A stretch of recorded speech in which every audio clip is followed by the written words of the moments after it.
Just let go. Just let go. The fastest way to drastically improve your life is by detaching from the outcomes. In life, you have how you think things should be, your expectations, and then reality, what's actually true. And the delta between these 2 points is where your suffering lies.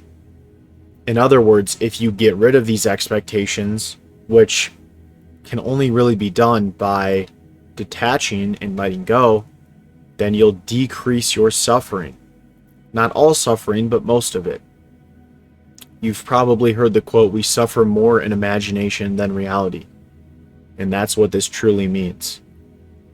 What you'll realize is that in retrospect, nothing is as serious as you thought it was during that time. To the point where it's almost comical, right? We constantly have problems, struggles that we're going through, and we're so focused on them as if they're infinite, and that's like the end all be all. But the truth is, all of our problems end up being finite, and then you have a new problem next week, next year, and it never ends. And so, as Naval Ravikant said when he was asked if you could redo your life, what would you change? He said, "I would do everything the exact same, just with less anxiety." What a fantastic quote. And it's so true. No matter what route, no matter what option you choose in life, there will be situations where it makes sense or it would be justified to have anxiety or angst or various negative emotions. It's impossible to avoid these things. But what you'll realize is a lot of the time it's chosen. You're choosing, you're actively placing yourself in a position where you're getting more hurt than you should be. And that's mainly done because you're attached. As Tyler Durden says in the movie Fight Club, "I say let's evolve, let the chips fall where they may." This is a motto that I try to live by, although I struggle with it in my life. Let the chips fall as they may. Things aren't going to go perfect. But sometimes bad luck prevents you from even worse luck. It's just how the world works. It's the butterfly effect. One thing that I've learned as I've gotten older and matured and gotten a little bit wiser, it's just that the world has laws, natural laws. I'm not talking about society. I'm talking about yin and yang. I'm talking spirituality. There is various laws, and you cannot, no matter how intelligent you are or talented you are, overcome these laws. There's the law of equivalent exchange, for example, which states that in order to obtain something, you must give up something of equal value. And this isn't monetary. It could be time, it could be effort, it could be how the public's perceiving you.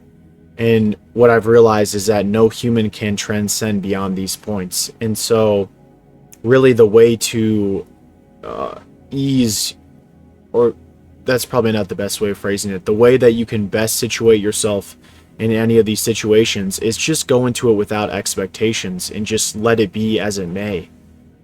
You know?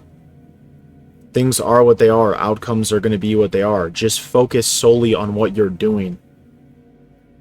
You know, the Stoics would say it makes to not waste time, energy, or effort on something that you can't control and solely focus on what you can control. And I kind of like that mentality. I think in life, the outcome will be what it is, but your sole focus should just be on the inputs.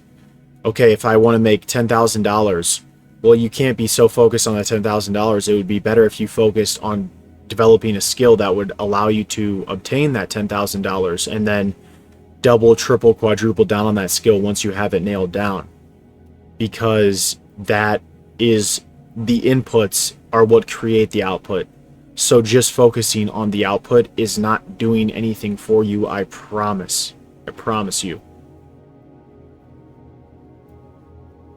In life, you'll realize that the deeper that you go into things, the more attached that you think that you are. For example, I am currently in my last semester of my senior year of college right now. I'm so close. I'm at the finish line. I can see the light at the end of the tunnel. And recently I've had some really big opportunities in my life that have been possible via social media, via you guys, people that are supporters of me, which I am extremely grateful for. Thank you guys. But I have had some big names in the space reach out, and they've even offered for me to go and live with them for a period of time. And I remember thinking, well, I'm so attached to school, and I'm like, I've put so much time, effort, and years into this, like I can't quit now. And that brings up something known as the sunken cost fallacy, which I want to explain, and I think it's going to make a lot of sense in your guys' life. So, this is a term that's used in business, but it's the idea that if you put resources, so time, money, energy, effort, into something, that at some point you have to see that through just because you've already put that time into it.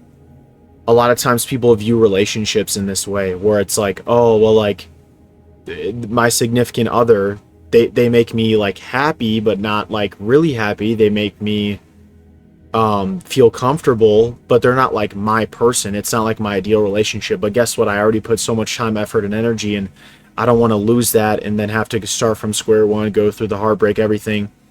But the truth is, you're better off cutting this dead weight off in your life. And it's painful and it's hard to do, but you just have to let go. A lot of the most highly regarded minds in human history, a lot of the greatest philosophers, a lot of the historians, theologians, anthropologists, psychologists, they all mutually agree that to some level, having a deep consciousness, which I would argue is some level of attachment to even ideas, is what causes people suffering. I mean, you think of Nietzsche, you think of Dostoevsky, you think of Immanuel Kant, you think of Hegel, you think, like, a lot of these highly regarded names, you know, talked to some extent about the level of consciousness in attachments. You know, Alan Watts talks extensively about this. There's a million YouTube videos on speeches of him. But I guess what I'm trying to say, if you're watching this video, is that there's two worlds that exist. One where you do everything without the anxiety and without being attached, and the other where you don't. And the one that you don't has the same outcome as the one that you do most of the time. And it is one filled with less anxiety and less heartbreak and less pain and suffering. So just let go. Let the chips fall as they may. Thank you guys for watching.